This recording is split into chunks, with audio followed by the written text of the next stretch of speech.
Here's the Appalm 2 Apple II emulator running on a Sony Clie. This was basically the last version of the PalmPilot, running a 68,000 processor before they kind of went to the ARM era, and it went downhill as far as I was concerned. But this is a Sony Clie 665C. It has a high resolution color LCD. And obviously you can see what we're running here is Load Runner, and I've mapped the hard buttons to the joystick so that I can play the games. Let me give you a quick demo here of Load Runner then. Now if you hear the sound, sounds pretty horrible, but oops, it's hard to kind of talk and play the game at the same time. But the idea was to create a handheld Apple II game system. It works really well, I think. There's some issues with it. It's not perfect, but it's not an amazing emulator either. It's just enough to run games. It's really not for productivity or any of that kind of stuff.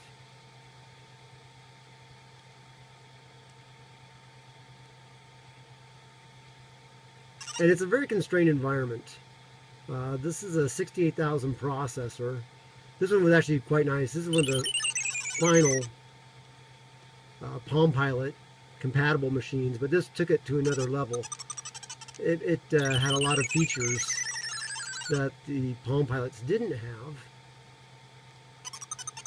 So this came out around 2002. While waiting for my son to be born, I had some time on my hands, so I wrote this emulator. One had already been started called PalmApple, and but it really wasn't. It wasn't very good. It was all very, very slow. So I took this one over and got it to basically run real time on a fast PalmPilot, which is what this one is. So let's bring something else up. This is how we load the disk images. Let's go with one of my favorites. I'll find it here. We're just playing.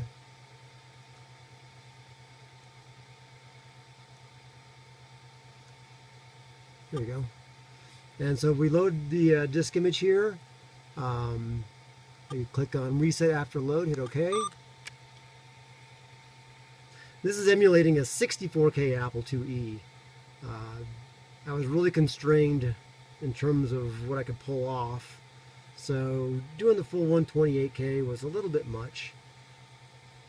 But for playing games, 64K handles just about everything you can imagine that you'd want to play on this kind of Palm top. So this Clie has something called a jog dial right here, and it's just a rotary switch, and you can press it to press a button. And I mapped that to one of the paddles, just like I did with the hard buttons here, which are pretty similar on all PalmPilot knockoffs. But this jog dial is unique to the Sony, and I'll show you how that works with Galaxian here. So I move the ship back and forth by rotating the jog dial.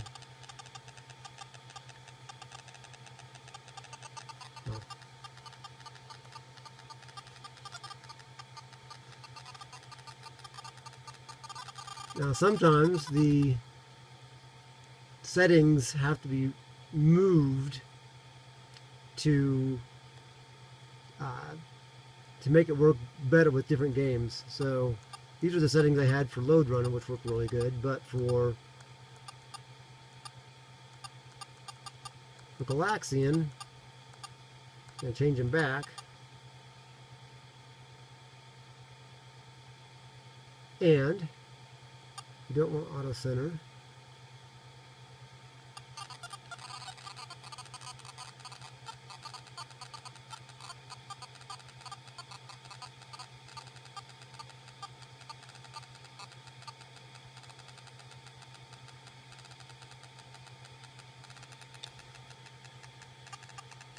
So as I move this, I can move the ship left and right. I just press it to fire.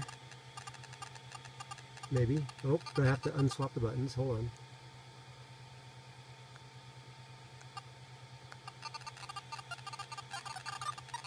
That's the hardest thing is setting this thing up, is each game kind of requires slightly different settings to be optimal.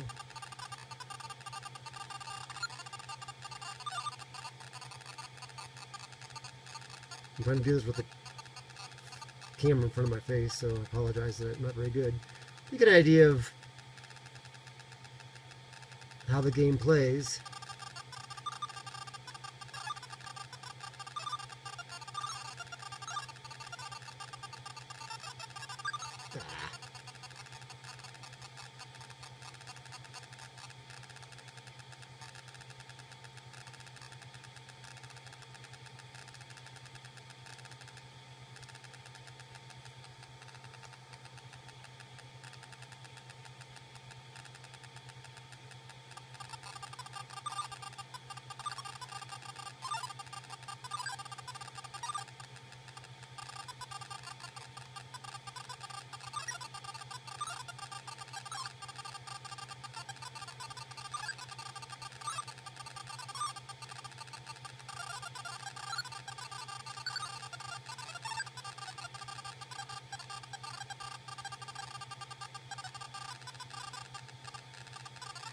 This is a 68,000 running at 66 megahertz, which seems like a lot, but these machines, these PalmPilot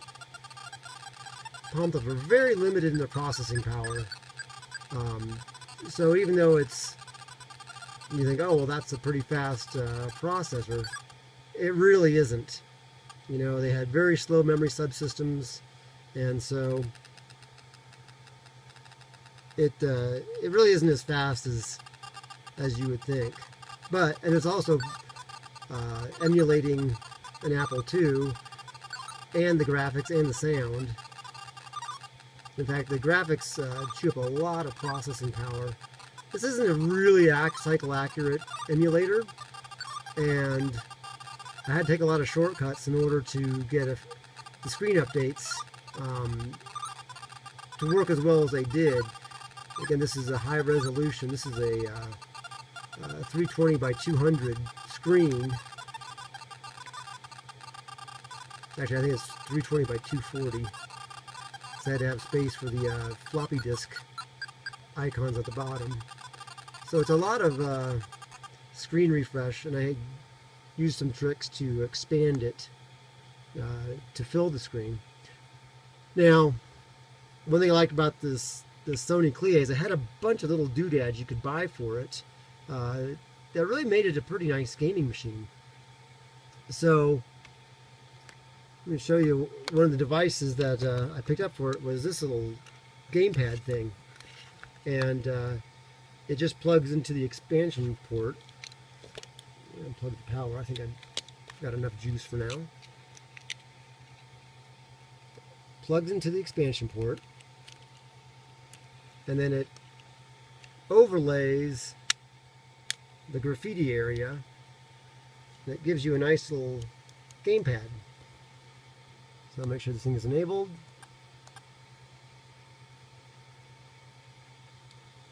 Go back to our Apple II emulator.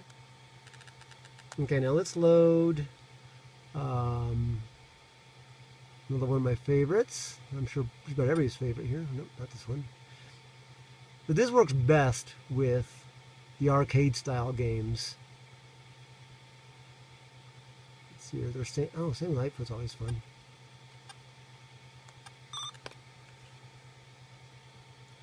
And again, for Sammy Lightfoot, we need to change some of the settings real quick to make it work better with the game.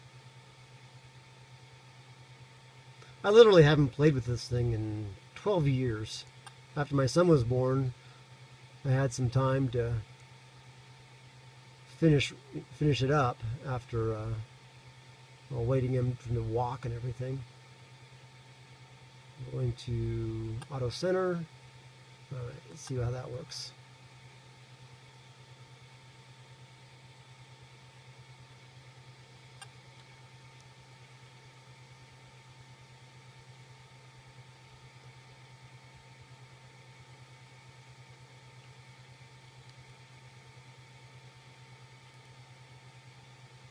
Okay.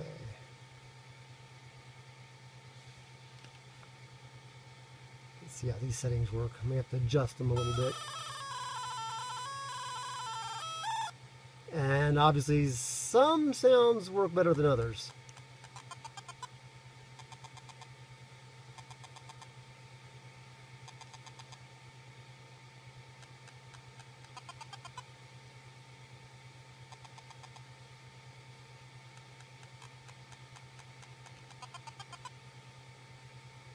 Ah.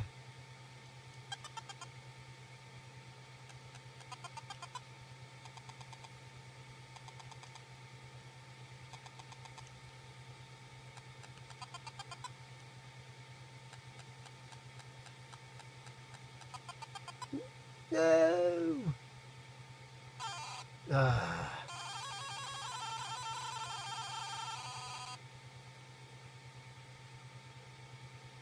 All right. Well, maybe not semi-Lightfoot. I'm no good at that. Let's go check one of our all-time perennial favorites here. Of course, Load Runner is hard to beat.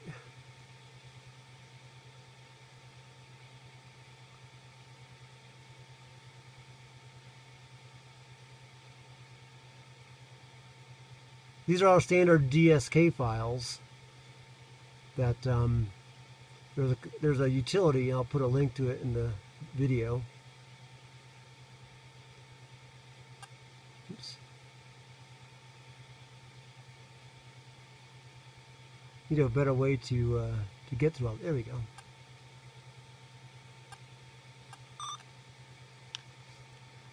Now, one of the things is some of these you have to type on. Without a keyboard, we have to use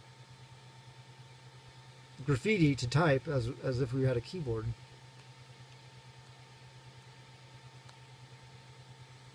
Okay, and we want Choplifter, which is C. Okay.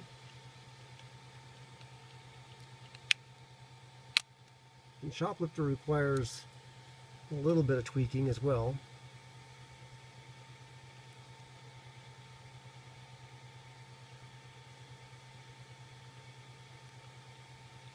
We'll get it loaded up.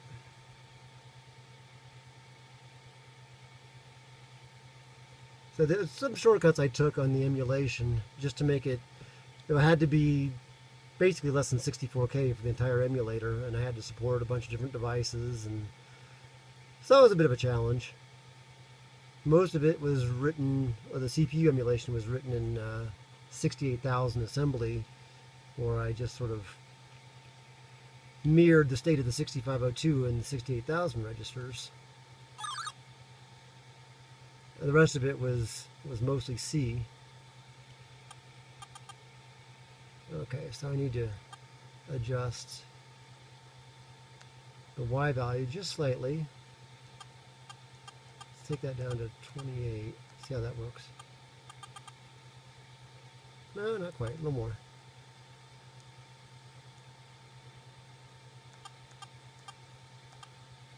Ah, there. Now it's stable.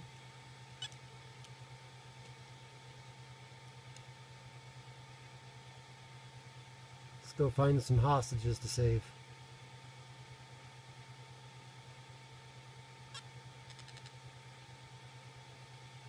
There we go.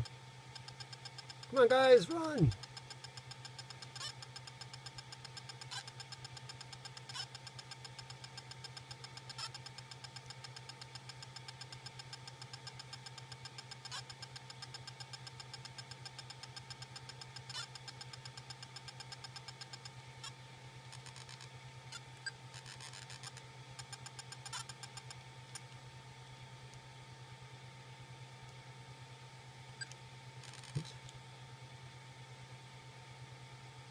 Let's just shoot these open over here.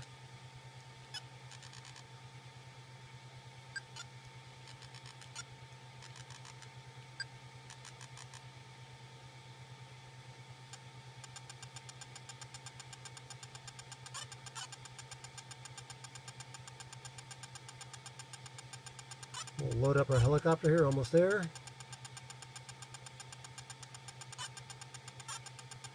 Come on, come on, come on, come on!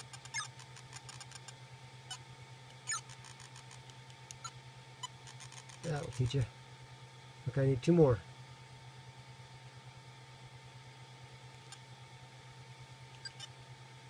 Oops.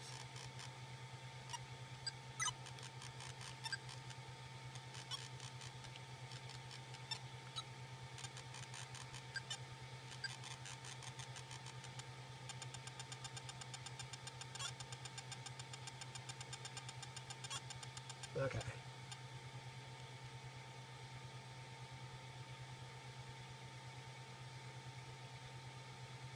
So this little gamepad thing just emulates some of the hard buttons on the front, but they're reconfigurable, and it makes it for a better gaming experience, if you will.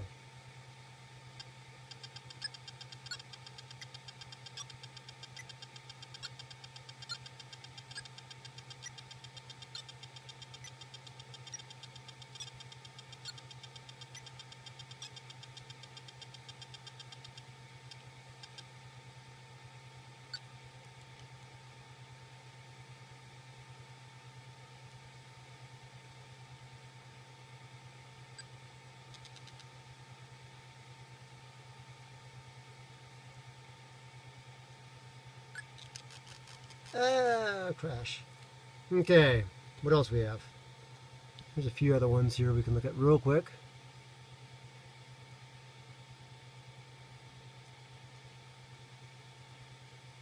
You can play some of the more role-playing games, but it's just a little annoying having to type everything in with the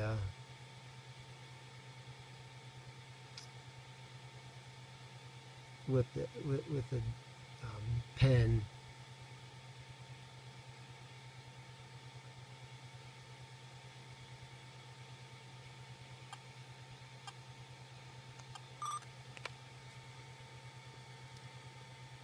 Karateka, or Karateka, depending on how you pronounce it, is a particularly good one to run on this emulator. It really translated well.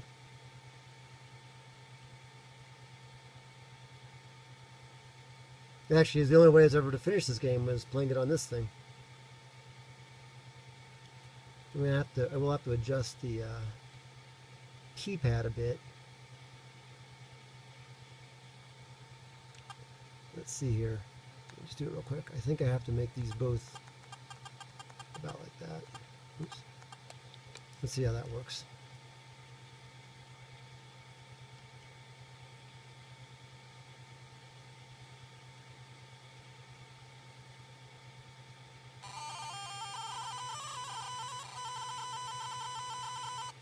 And here's where the sound didn't translate very well.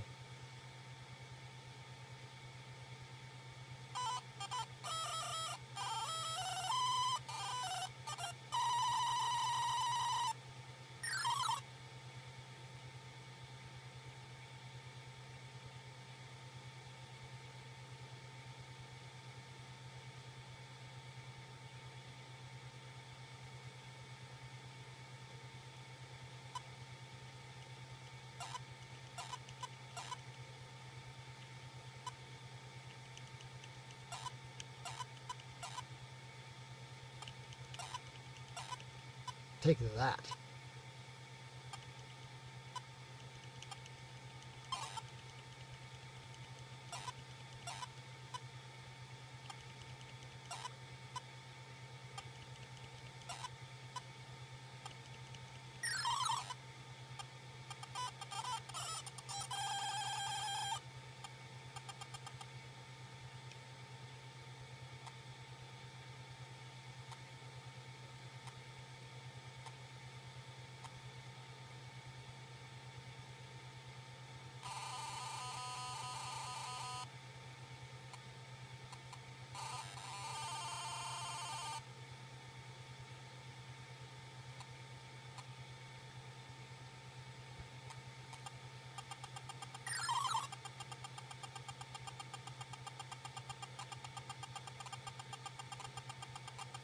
Well, that beeping is the hard keys being repeated. I haven't figured out how to make those go away, but at least it works.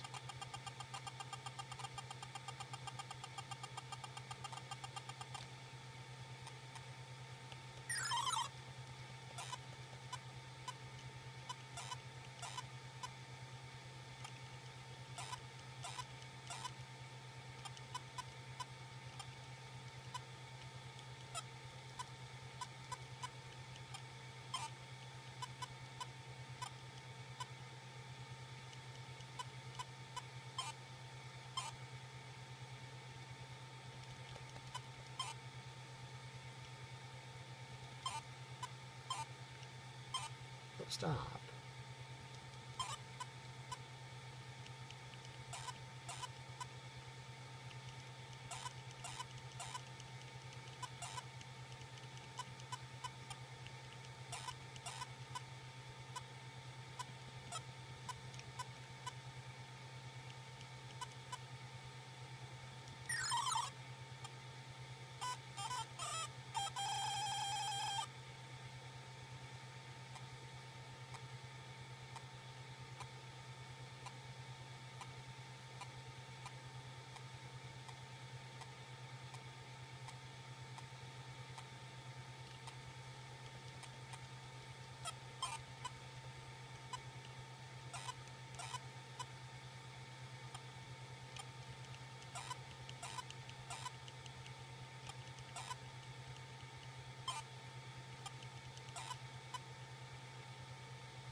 Okay, I didn't get the general idea.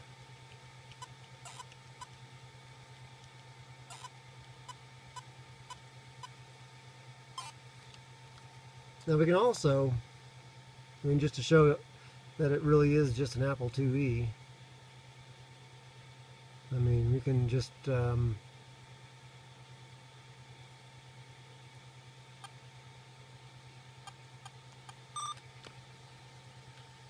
have to take this off because I have to be able to, type.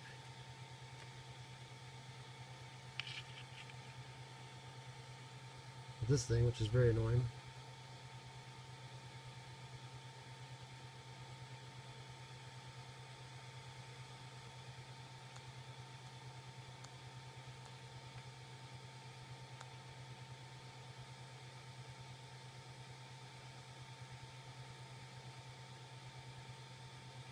And things like low res are implemented, obviously high res, and how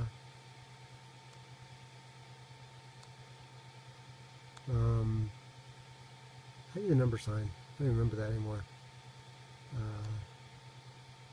No. No.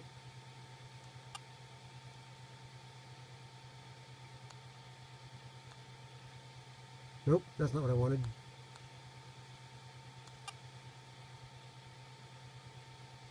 Okay, well, I was going to show you how to do 80 columns, but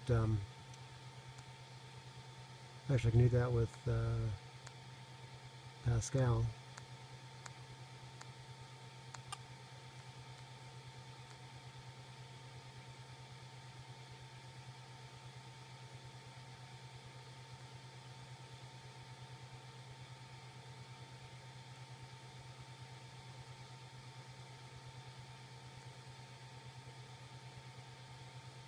It's in here somewhere. Oh, there it is. You have 2 floppy disks, no other storage, and this is just for playing games.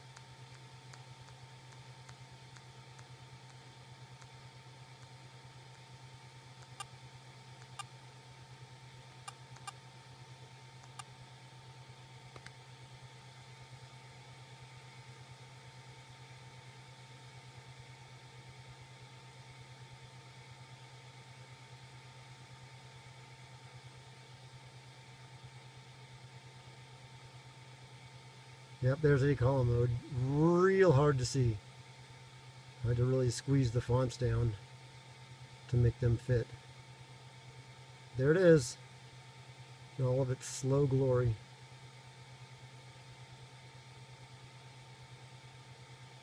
Apple Pascal.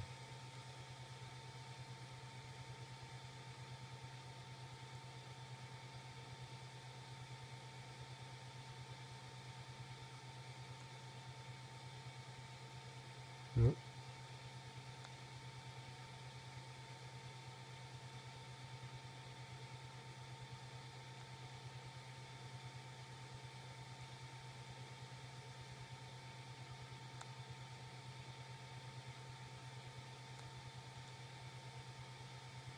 Oh well. There you go. So that was the quick, brief demonstration of Appalm 2. Hope you enjoyed it. Thanks.